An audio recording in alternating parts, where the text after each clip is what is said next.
Welcome to NGU's Hester Memorial Library. This is the first video in our Hester How-To series, where we look at how to access the main NGU library website. The main library website is hosted through LibGuides. This handles our web materials and LibGuides/subject guides.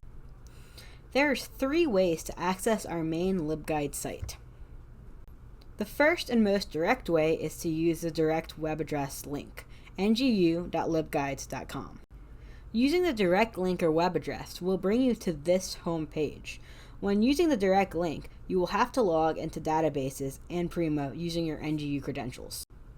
The second way to access the website is through the NGU portal, my.ngu.edu.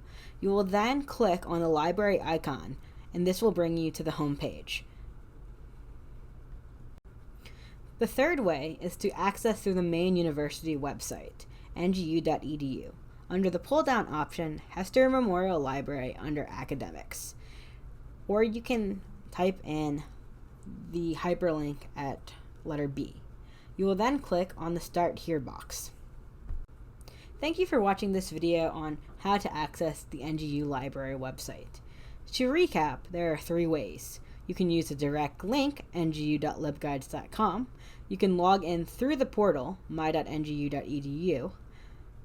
Or you can access through the main university website, ngu.edu, under the pull-down tab.